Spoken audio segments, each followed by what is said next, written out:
Work management platforms. Ugh, endless onboarding, IT bottlenecks, admin requests. But what if things were different? We found love in an open space. Monday.com is different. No lengthy onboarding. Beautiful reports in minutes. Custom workflows you can build on your own. Easy to use prompt-free AI. Turns out you can love a work management platform. Monday.com, the first work platform you'll love to use. If your roof starts to leak or your floor's really squeak, you live in a money pit. Money pit. If your basement needs a pump or your place looks like a dump, you live in a money pit. Money pit. Pick up the telephone. Fix up your home sweet home by calling 888 Money Pit. Coast to coast and floorboards to shingles, welcome to the Money Pit. I'm Leslie Segretti. Welcome spring. Everybody's so happy to get rid of the winter. You guys know, though, that me and my family are big skiers, so this is always a season of mixed emotions for me. I love that everything is sort of regrowing and green and beautiful, and we're about to be outside all the time. But I'm outside all winter long. If you guys are not winter people, give it a try. The winter weather is lovely. Crisp air feels amazing on your face. Skiing is awesome. I get it. It's not for everybody. But winter hikes and winter outdoor activities do make the season pass so much more enjoyably. But now that the sun is returning, let's all get out there and enjoy it with some home improvement projects. So whatever you are working on, give us a call at 888-MONEY-PIT so we can help you make those projects go much more efficiently. Coming up on today's show, nothing signals the start of spring better than those fresh blooms like daffodils and tulips in full color. But if you want to enjoy those beautiful spring blooms, you need to be planting those bulbs right now. So we're going to share some tips in a bit. And speaking of spring, there's nothing like being able to open those windows for some fresh air unless those windows have become stuck. So we're going to help you free them up the easy way.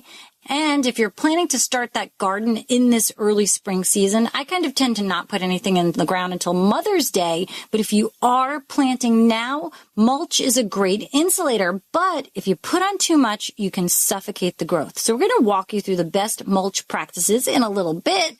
But first, guys, we are here to help you plan and help you save some money on those home improvement projects. And to do that, we have a great prize this hour from our friends at Dice Coatings. We have the Die Hard Max Industrial Strength Epoxy Floor Coating Kit up for grabs to one lucky listener. So give us a call or send us an email so we can help you with your projects and help you get those projects done right. Jim, who's up? On the line now, Leslie, we have Nancy from Arizona with a broken patio door. What's happening over there, Nancy? It's very, very hard to open, and it's getting worse. Okay. When I go to open, I have to lift up on the handle a little bit to even get it to open. Okay. I had a friend come by, and he said, "Oh, there's a kit. You could fix that." That's fine.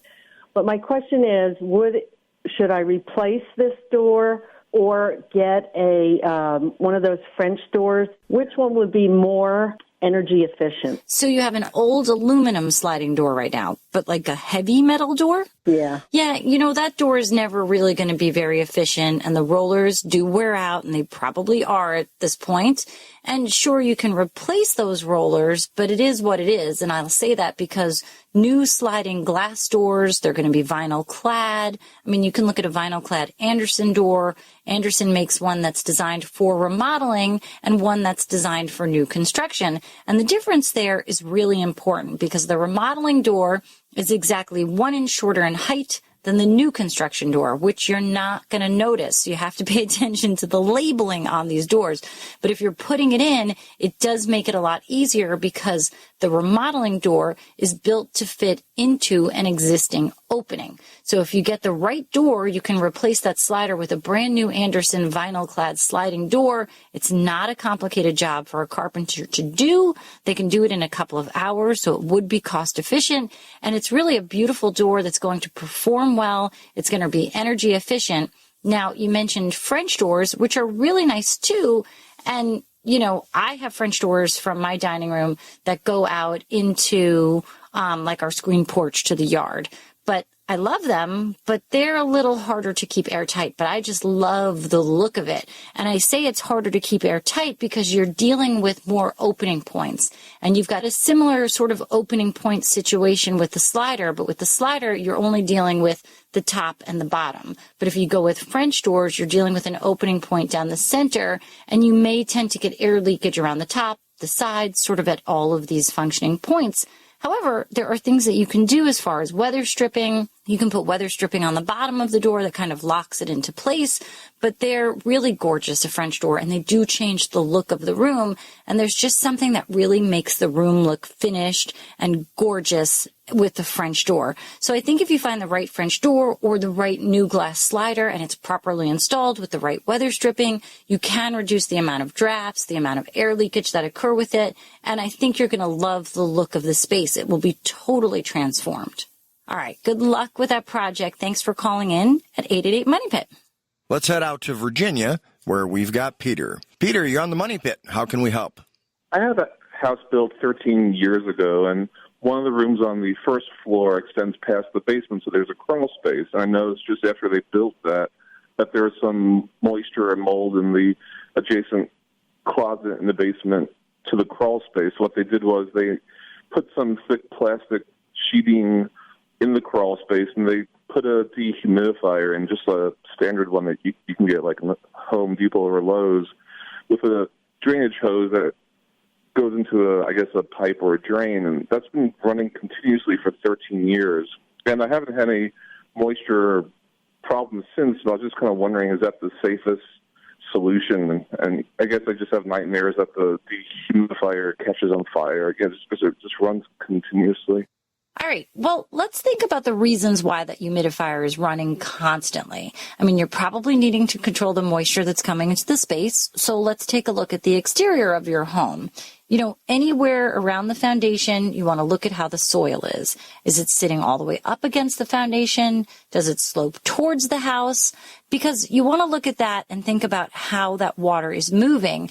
Anything that's out there, you know, if that soil is up against the foundation, if it's sloping toward the house, that water is going to run right towards the house. So you want to slope it away from the house, and you want to angle it just to get things moving away. Now, the next area you want to check out are your gutters and downspouts. You need to make sure that they're clear, they're free-flowing, the downspouts aren't just placing all of that water right next to the foundation. With the downspouts, the important thing here is that as it comes down, it sort of, again, slopes away from the house. And you want to get that downspout depositing that water about 3 feet, if you can go 6 feet, even better, away from the foundation, because that's super important, to get the water away. Also, check out those downspouts, because you could have a clog in a downspout and not even realize that it's there, and it could be taking all of that water and maybe putting it right next to the foundation rather than moving it away. And that water, once it's kind of in the foundation and moving through the sort of envelope of the home, really can move quite a good distance and cause a lot of havoc. So if you can control where it's coming from and where it's going to, that is super duper duper helpful. I think they have the dehumidifier set to run continuously. I think that's like an option on the machine. You know, when they built the house, they put in French drains around the outside. I don't have any trees next to the house that would shed any leaves. So, you know, I'm thinking the gutters are probably clear. And I'm thinking, you know, they just have the dehumidifier set just to run continuously. I was wondering, is that safe? You know, it's been doing it for 13 years. Yeah, well, that type of dehumidifier that you're talking about isn't the kind that I would leave in a crawl space for over a decade. There are better dehumidifiers for that exact use, and they usually hang from the ceiling of a crawl space, and they can cover a much wider area, and they do a much better job of getting that moisture out. You can look at Thermastor, that's Thermastor. They're a manufacturer of this type of dehumidifier. They're good for a basement unit. I mean, they're really good. So even if you have all the grading and the drainage and you've got all of that stuff fixed up and looking good, a better dehumidifier is going to help and just do a good job of getting all of that moisture out. So double check everything. If you don't have plastic sheathing on the floor of the crawl space, add it. It goes a long way, and you want it to go wall to wall and overlap. Yeah, okay, great. Thank you very much. The entire height of the crawl space is maybe 3.5 feet tall, and I haven't noticed any, you know, issues in the closet closet next door. Well, I think it's just kind of there to head off the problems. I would personally replace that dehumidifier with a better quality one. Check out Thermistore, look at Santa Fe. That's another one of their brands. It's a little less expensive. You can have an outlet installed where you're placing it to help plug it in. You want to make sure that outlet is ground fault protected. And I think you've really got nothing to worry about. You can also have a condensate pump added so that it basically takes all that water and pumps it wherever you need it to go. Just, again, make sure it's going away from the house, away from the foundation, not adding to the problems. Thank you very much. All right, Pete, thanks so much for calling us at 888-MONEY-PIT. You know what makes every outfit look better? The right bra from Third Love. Their bras make it easy to get ultimate cleavage, a smooth look, or even stop your shirt buttons from pulling. They make over 60 sizes, including half cups you won't find anywhere else. So you'll find your perfect fit. Third Love solves bra problems, or what they call brablems. Real women test every style they make. Comfort and support are guaranteed. So stop settling for bad bras. You deserve better. Get your problem solved today. Save $15 on your first order with code PODCAST15 at thirdlove.com. Hey, you want to make our day? Well, go ahead and leave us a 5-star review on Apple Podcasts, and we'll be jumping for joy. Plus, you guys, your feedback helps us make the show even better for you. Just go to moneypit.com/review. What are you guys tackling this weekend? You got some projects that you are thinking of taking on? Well, don't do it alone. Let us give you a hand. Give us a call. Let us know what you are working on so we can help you get things done right the first time and keep you from running back and forth to the home center. One thing you don't need to pick up at the home center is a prize that we are giving away this hour. It's the Die Hard Max Industrial Strength Epoxy Floor Coating Kit. And this really is a great start to the spring cleaning projects you may have on your to-do list. This is a floor coating system in a high gloss finish for garage and basement floors. So do this first and then get organizing in that new space. This kit can cover 250 square feet, comes in a few color options, clear, gray, tan, and then you've got some decorative vinyl flakes that you put in to give it a really nice finish. The kit's $127, which, believe me, if you were to hire a pro to do this project for you, you will be spending a lot more, and then you wouldn't have that awesome do-it-yourself pride when you finish that project. It's going to resist cracking and fading. Check it out at deichcoatings.com, but give us a call or send us an email for your chance to win. Jim, who do we have on the line? On line 3, Leslie, we've got Ella from Arkansas with a roofing question. What's up, Ella? I got a roof job coming on this in a couple of weeks. They're doing my roof and they're doing my siding. Since it was there so many years, it left mold, the green stuff growing on my shingles, right? Guys that's going to do my roof said that, oh, that's okay. You can get up to 3 layers of shingles before you have to take the old shingles off. Mold strikes a negative vibe in me because my husband and I have allergies. Would that affect us? They say they're going to put the new roof over the old roof and the mold. I told him, no, that's not going to happen. He said, well, what we'll do, we'll spray it with bleach, the mold, and we'll rake it, and then we'll just cover it with the new roofing. And my question is, since it is so much money, is that wise? Yeah, well, here's the thing. When it comes to roofing, you can have multiple layers. Is it a good idea? Not always. I mean, one layer, great, everything's fresh. It's going to put the heat away from it. It's going to keep the attic at the temperature that you want it to be. And then, not too much weight on the roof. When you add a second layer, you're reducing the lifespan of that layer that you've just put on because of the heat buildup. And in Arkansas, you can have a lot of heat in the summertime, and it will accelerate the deterioration of that top layer of roofing. Now, if you're talking about adding a third layer and you've got some sort of growth on the roof already, and you've got the heat of Arkansas, I don't know. I mean, you could be putting a shingle on there that maybe would last 20 years. Now that you've got a layer or 2 underneath, maybe that 20-year shingle is only going to last 13 years. I mean, I've seen it cut 1/4 to 1/3 of the life off by doing that. So it's always smart to remove those layers, get down to the sheathing. And I mean, you're probably trying to avoid this part because this is the part that gets expensive. I mean, old layers, you got to pull them off. You got to dispose of them. but it really is the best way for you to tackle a roof replacement. And if you're planning on being in your home for most of the life of the roof you're putting on, it's well worth it. And I know I say, like, oh, if you plan on being in the home for the life of the shingle, but it's also whoever else is going to buy the house from you. Like, I hate to be like, oh, here's a brand new roofing shingle, but by the way, there's 2 layers underneath, so it's only going to last 13 years instead of 20. You know, it's like, do the project right. Now, when it comes to the moss or the mold or whatever you've got going on there, there's a lot of things that can grow on a roof depending on the environmental conditions you've got. And it's not always mold, although people tend to call sort of a growth that's green mold. There's a product that you can use. I think there's one spray and forget. There's one called wet and forget. And you spray that roofing surface. It kind of smothers all of that biological growth and then stops it from coming back. It will kill what's there. It kind of just sort of naturally dies off and goes away. There is a bit of a residual effect that will stay on there. But if you apply it about every 2 years, you won't see any further mold, moss, algae, lichen.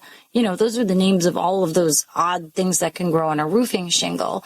So it's up to you here. But if I was going to replace the roof, I would just get everything off, go down to the sheathing, make any repairs to the sheathing, put proper underlayment on there, and start over. Get the best lifespan and get the best roof that you can for your money and for your home. Another thing you might want to consider, Ella, before you do any of that is consider having a RoofMax roofer come take a peek at it and give you his opinion. You might be able to buy 5, 10, 15 years out of the roof you have as opposed to replacing it. Jim's right. RoofMax is another great product. They'll come out and assess to see if your roof is even a viable candidate. And what RoofMax is, it's sort of like an oiled formula that goes on top of the shingle that sort of rejuvenates it and gives it a second life. It might not work if you have multiple layers, but they'll tell you that, and they're going to give you a very valuable opinion, and for a fraction of the cost, you can extend the life of what's there. So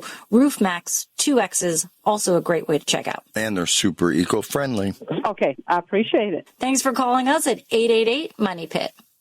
Well, nothing signals the start of spring better than all of those fresh blooms popping up from the ground. It's daffodils, it's crocus, it's tulips, and tulips come in so many colors.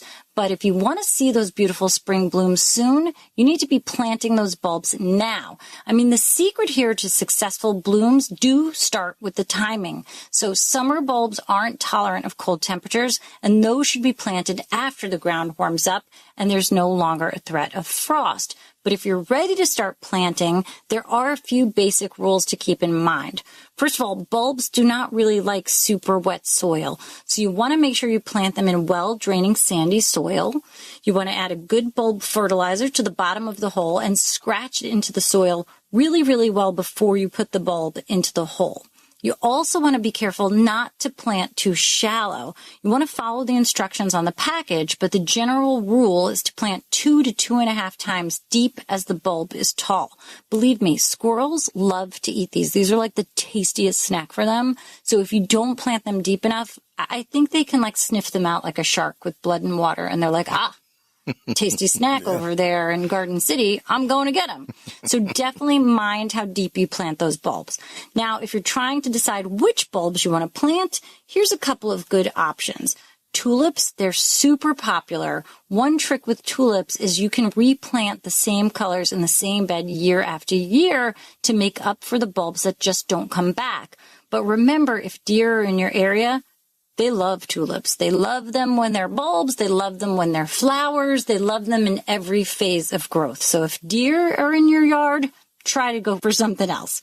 The other great one is a daffodil, and these really are sort of the workhorses of spring flowering blooms. They're available in a large variety of colors and bloom times. I kind of like to plant these in large groupings, like hundreds of bulbs if you've got the spot, for a huge impact. When you plant in moss like that, you can snip a few for inside, but still not miss them outside. And you want to buy varieties that naturalize. They're going to grow and flower year after year without replanting. You also want to consider timing timing as well. Some bulbs are going to bloom later in the summer or bloom again or bloom for a longer time. Like dahlias bloom well into the fall. So kind of take a look at the bulbs you're planting and then create a timeline. So something's always growing, something's always blooming. And if you do have questions about what's going to work in your area, your local garden center is going to be your best friend. So head on over there. If you were fixing your bra straps, fussing with wires, or battling your bra during this podcast, stop right now. You'll want to hear this. Those bra problems, those problems you thought you had to live with, Third Love has solved them. Their bras make it easy to get what you want, whether it's ultimate cleavage, a smooth look, or stopping your shirt buttons from pulling. With over 60 sizes, including half cups you won't find anywhere else, you'll never be stuck between two sizes that don't fit. So stop settling for bad bras. Now's the time to treat yourself and get your problem solved. Save $15 on your first order with code PODCAST15 at thirdlove.com. This episode is brought to you by Progressive Insurance. Do you ever find yourself playing the budgeting game? Well, with the Name Your Price tool from Progressive, you can find options that fit your budget and potentially lower your bills. Try it at Progressive.com. Progressive Casualty Insurance Company and Affiliates. Price and coverage match limited by state law. Not available in all states. Thanks so much for joining us. Let's get into those calls. Jim, who's first? Heading out to Delaware, Leslie, we've got Vincent on the line with a plaster issue. Tell us what's cracking up at your money pit. My cousin has a two-story house. It's all brick. It was built in the 1930s. Upstairs in the bedroom, there's a crack going from the ceiling to the floor in both outside corners. And there's a crack going from the corner to the center of the room. And in front of the house, the brick is pulling away from the molding on the floor. So for a house that was built in the 30s, this kind of cracking isn't all that uncommon. Has it always been this way, or do you think this is more of a recent development? Last time I was talking with him, he showed me the house. He says, look, do you have any idea what's causing these cracks? To me, it looks like the walls are separating from the building, especially in the front between the molding and the outside wall. You get a flashlight, look down there and see the brick. Well, I think if you think that it's recent, then you've got two options at this point. One of which would be to hire an ASHI certified professional home inspector. And that's a guy who's a member of the American Society of Home Inspectors. And that's really important because those are the guys that are the pros in the business and they're certified. The second option might be to hire a structural engineer. It's going to be a more expensive option, but if it turns out to be something that you need because if it's a serious problem, that structural engineer is actually going to specify the repair, then you can have it corrected and then you can have that engineer certify that that repair was done correctly. If you think this is active, that's important information and I would have it looked at by a professional. I would not mess around with a contractor or anybody like that. I would have it looked at by someone who has nothing to gain from giving you repair advice, only diagnostic advice, and you want expert diagnostic advice for that because they're going to tell you what exactly is going on. Yes, and what was the abbreviation for that home inspector? Yeah, that was ASHI, A-S-H-I. It stands for the American Society of Home Inspectors. You can go to ASHI.org, you put in your zip code, and you get a list of all of these certified home inspectors in your area. Okay, thank you very much. All right, good luck, Vince. Thanks again for calling us at 888-MONEY-PIT. Well, spring is here, and it's a time when there's nothing like being able to throw open those windows for some fresh air. I mean, truly, you're kind of stuck inside all winter, windows down, heat on, so as soon as it gets a little bit warm, you do just want to throw open those windows. But sometimes the winter season gets those windows simply stuck. I mean, if you've got a wood window and you paint a window, the paint kind of acts like glue and seals that window in place. And that adhesive quality of that paint really is something to behold. I can't believe how much paint can stick something shut.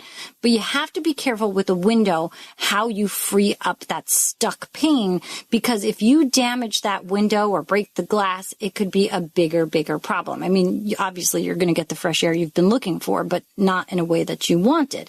So how do we free up those windows so we can enjoy the spring season? First of all, you've got to break that seal, and you can do that with a metal putty knife. It's a spackle knife or a 5-in-1 painter's tool will also do the trick. And you want to slip this between the window sash and the frame and kind of saw all the way around it with the horizontal and vertical sides of the window being where you focus around that sash. Then you want to move outside of the window if you can, if it's on the first floor, and repeat the process, cutting the paint seal around the entire sash. Next, you can slip a flat pry bar underneath the sash directly in line with that window's vertical style and kind of gently pry up both the left and right sides of that sash until it breaks free. Now, Jim, I swear you told me another trick where you actually tap the window sash downward with the hammer to kind of free it up. How does that work? Yeah, actually, Tom taught me this. It kind of ties into mechanics. I do a lot of mechanical stuff, and sometimes you're trying to get a bolt loose or a nut off or something. You go the opposite direction you want to go just for a little bit, then, try to crack it free that way. So I tried all the things you had just mentioned in that segment, and it still didn't work. I couldn't get the window, free, so I called Tom. The first thing he said is, why did you paint it shut in the first place? So he gave me this little tip, and it actually worked great. You take a little wood block, and you put it on top of the window frame, right along the side, the channel that the window runs up and down in. You put a wood block on either side, and you tap down on the window. Even when you're trying to lift it up, you tap down on both sides. And that shock was enough to actually crack what I couldn't get with the putty knife and everything else I had tried prior. That was enough to work it loose, and sure enough, it opened up, and guess who had to buy him lunch? I love that. But he saved me a lot of time, and it's something, that it makes sense when you tie it into other kind of things. I just hadn't thought about using it for a window. All right, we got to love Tom's trick of the trade. Oh, yeah. What do you guys have on your project list this weekend? Is it maybe emptying out the garage so you can reorganize it? Well, if that's what you're doing, don't put the stuff back in yet, because we have a great prize this hour that goes hand in hand with spring cleaning. It's the Die Hard Max Industrial Strength Epoxy Floor Coating Kit. It's basically a super tough high gloss finish for your garage floor, even a basement floor, and it comes in a kit. Covers about 250 square feet, and it comes in some great colors. You've got gray or tan, but of course clear if you like that look of the gray concrete. And then you sort of add in these decorative flakes that gives it a wonderful finish. Now, the kit's only $127, which let me tell you is way less than you would be paying if you hired a pro. And then, of course, you're going to end up with that awesome feeling of doing a project yourself in a very easy-to-follow DIY kit. You're going to end up with a finish that resists cracking, fading, peeling, mold, mildew growth. It is a super way to finish out your garage. You can check it out at deichcoatings.com, but of course, give us a call for your chance to win a kit. Jim, who's on the line? All right, Leslie, calling in from my home state of Michigan. We've got Sharon on the line. How can we help, Sharon? We had a new fireplace, gas fireplace, put in last July, and almost constantly since we've had it put in, we hear a whistling, howling noise behind the glass, behind the fireplace. We've called the installers, and they had a wind guard made and came out just a few months ago and put it up by the new cap, and the noise is still there. I hear it almost every single day. That's weird that you have a sound. And it's a gas fireplace. It's completely brand new, or this was a masonry fireplace that you converted to gas? The fireplace and all the venting is brand new. When we had the house built 12 years ago, that fireplace went out about a year or so ago, and we couldn't find replacement parts. Everything was discontinued and obsolete. So that's why we had to put in a brand new fireplace. What brand is the fireplace that you put in? It's a Travis 864 TRV. And the venting on this, is it up through the roof, or does it go out the back of the fireplace? No, it goes up through the roof. Okay. The fireplace is almost in the middle of the house. I did call and ask the guys that put in the venting, the new venting, the angles and the length, and they told me that they went up, and all the two angles are going to be at 45 degrees. Initially from the fireplace, it goes up 12, then turns and goes 10 feet, and then up 10 feet to the roof. and the two angles are 45 degrees. Where it goes through the roof, there's a rule called the 210 rule of chimney construction, which means that it's got to be at least 2 feet above any part of the roof that's within a 10-foot radius. So if you were to kind of have a 10-foot string swing around that chimney, it has to be 2 feet above the roof at the closest point. All right, well, here's what I would do. I think you've already talked enough to the installers and the folks that brought you this form. I would now talk to the manufacturer, and I would go directly to the folks at Travis Industries. Their website is simply travisindustries.com, but they do have a separate website for this particular fireplace brand, and it's called fireplacex.com. And I see the information on the 864. It's a beautiful unit, but I suspect that you're having an issue with the venting. And the problem in the venting might have to do with the type of vent that you use, or the installation of the vent, or the height of the vent above the roof perhaps not being tall enough. But it sounds to me like what's happening is the wind blows over that vent and you're getting this whistling noise, and it should be something that they can kind of figure out and design a workaround. But I still would call the manufacturer on this and kind of figure out what the issues are. I mean, there could have been a manufacturing issue, and it could be a simple replace, or it could just be something that wasn't installed right, and they'll know instantly since they're so familiar with the product. I mean, you really shouldn't be putting up with this, okay? All right. Thanks so much. All right. You're welcome, Sharon. Good luck with the project. I hope it quiets down and you get to enjoy that fireplace without the noise. Thanks so much for calling us at 888-MONEY-PIT. Make your next move with American Express Business Platinum. Earn 5 times membership rewards points on flights and prepaid hotels booked on AmexTravel.com. And with a welcome offer of 150,000 points after you spend $20,000 on purchases on the card within your first 3 months of membership, your business can soar to new heights. Terms apply. Learn more at americanexpress.com/business-platinum. Amex Business Platinum. Built for business by American Express. The Jack Welch Management Institute at Strayer University helps you go from, I know the way, to I've arrived with our top 10 ranked online MBA. Gain skills you can learn today and apply tomorrow. Get ready to go from make it happen to made it happen, and keep striving. Visit strayer.edu/Jack Welch MBA to learn more. Strayer University is certified to operate in Virginia by Chev and has many campuses, including at 2121 15th Street North in Arlington, Virginia. Well, if you're getting ready to plant a new tree or a bush this spring season, adding mulch can both protect its roots and prevent weed growth. But there can be too much, I almost said too mulch of a good thing. Truly, though, you can put too much mulch and you can apply it the wrong way. So here's a few things to think about. First of all, you want to avoid creating that mulch volcano, that kind of layered up mulch that builds up to a volcano-looking dome that covers the tree root flare. This is where that trunk of the tree swells outward and transitions into the root system. And when the mulch is piled too high above that root flare, the primary root system can suffocate, and that can cause the bark to fall off. And then, of course, that can kill the tree. So let's talk about how you apply that mulch properly. First of all, you want to make sure the soil is already weeded before you apply the mulch. You don't want to just dump a wheelbarrow full of mulch. You want to use your hands so that you can gauge the depth of the mulch you're applying. You want to lay down a thick enough layer to discourage those weeds from coming up through it. A 4-inch layer of mulch will discourage weeds, although a 2-inch layer is usually enough in a shady spot. So you kind of have to determine what you need for what area of the yard. In terms of the type of mulch, I prefer the wood chip mulch over the shredded mulch, which sometimes can contain a type of fungus called artillery fungus. It can become airborne, and it kind of can stick to your house or your car, and it looks sort of like a paint splatter. I think they call it artillery fungus because it kind of looks like, shots from a shotgun, like it's a lot of little speckles, and it can really stick and be super tough to get rid of. So I definitely like the wood chip mulch over the shredded because of that reason. And I also love the look of a black mulch over that brown or the red, but totally your preference. There's a lot of great options out there. Good luck with all of your spring plantings. We're going to jump into our email questions. Jim, what do you got?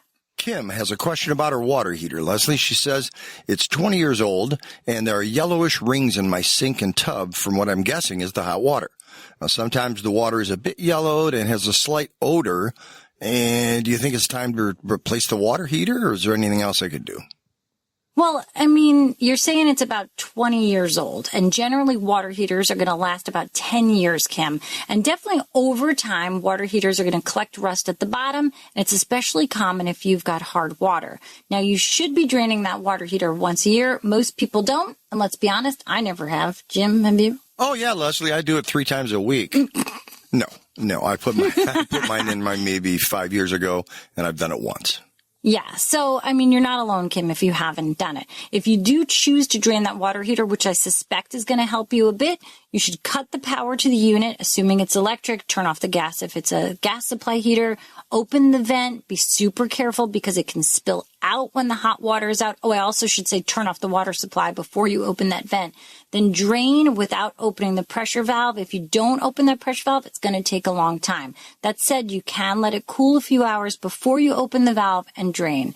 Wear eye protection, long sleeve, heat gloves. Those chunks of rust should come out with the water. Once that's done, do the reverse. Once it sort of fills back up, reapply the power or the gas. Let us know how it goes because it might be time to replace the unit. And if that's it, we'll help you with that project too. Well, Leslie, small kitchens can be a tough place to work in, right? Yeah, they are. But a few modest updates can make it feel bigger and work way better. So why don't you share some of those tips that you've compiled in today's edition of, drumroll, Leslie's Last Word. All right. Thanks, Jim. You know, small kitchens, they can be cozy, but opening them up might involve a whole lot of expense. But it doesn't have to, you guys. We've got some secret ways that you can add the feeling of space.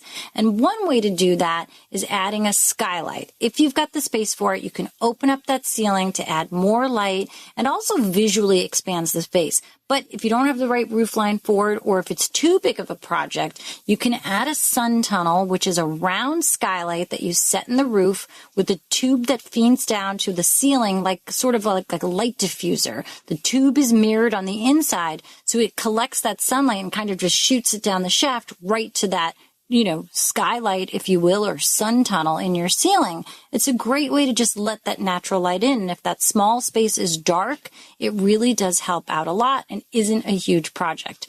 Now, another idea is to remove any soffits that you've got above the cabinet, because that's going to create the illusion of space by allowing the eye to follow a wider ceiling. You can also consider removing the doors of your cabinets for open shelving, or use glass-fronted doors to give the room some more depth. I find, though, once you sort of take the cabinet doors off, you better be a super organized person or not have a ton of kids that love every cup in the land, because you will just have too much stuff that you can't hide. Again, same with the glass front doors. If you're going to make this commitment, you better be ready for it. And of course, you can just add some other lighting to the space.